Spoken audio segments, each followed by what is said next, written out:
Kita beralih ke Kabupaten Maluku Tengah. 13.000 lebih warga Maluku Tengah BPJS PBI JK dinonaktifkan. Dinsos imbau cek status ke Vaskes. Sebanyak lebih dari 13.000 warga Kabupaten Maluku Tengah mengalami penonaktifan kepesertaan BPJS penerima bantuan iuran jaminan kesehatan atau PBI-JK per Februari 2026. Meski demikian, Dinas Sosial atau Dinsos Maluku Tengah menerima data reaktivasi BPJS PBI-JK dari Kementerian Sosial atau Kemensos dengan total sekitar 42.000 peserta. Pelaksana tugas atau PLT Kepala Dinas Sosial Maluku Tengah, Ruslan Wailisa, mengatakan data reaktivasi tersebut telah diserahkan kepada Dinas Kesehatan untuk diteruskan ke seluruh fasilitas kesehatan atau Vaskes dan Puskesmas di wilayah Maluku Tengah.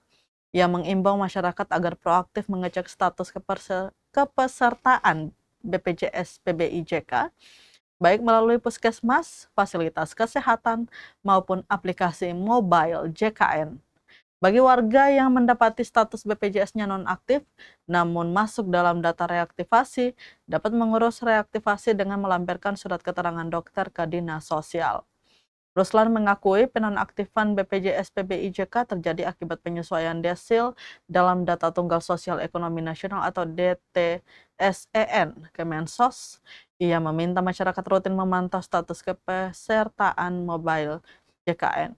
Selain penyesuaian desil, Ruslan menyebut sejumlah faktor yang dapat menyebabkan BPJS PBI-JK dinonaktifkan, diantaranya anggota keluarga terdata sebagai ASN atau P3K, terlibat judi online, memiliki kredit macet, atau tercatat melakukan transaksi keuangan bernilai besar. Namun jika penonaktifan tidak disertai temuan tersebut, proses reaktivasi bisa dilakukan relatif cepat. Terlebih dalam kondisi darurat, ia menambahkan jumlah peserta BPJS PBI-JK aktif di Maluku Tengah hingga Februari 2026 berkisar antara 239.000 hingga 272.000 jiwa.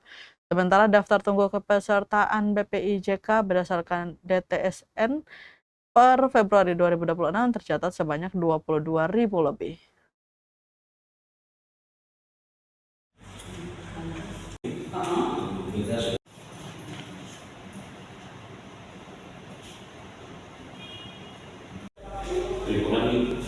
Oh ya, lingkungannya.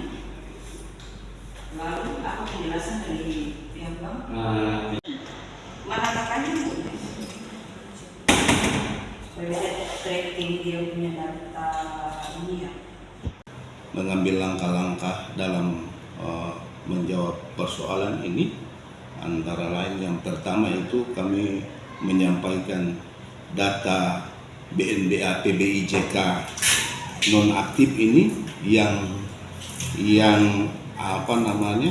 bisa direaktivasi kepada Dinas Kesehatan supaya data ini nanti disampaikan ke puskesmas di seluruh Kabupaten Maluku Tengah untuk nantinya kita reaktivasi kembali. Contoh misalkan yang bersangkutan ini dinonaktifkan, tapi nanti ketika dia melakukan pemeriksaan itu ada surat keterangan yang diupload, lalu yang bersangkutan kembali lagi diaktifkan. Nah, itu langkah pertama yang kami ambil. Download Tribun X sekarang, menghadirkan lokal menjadi Indonesia.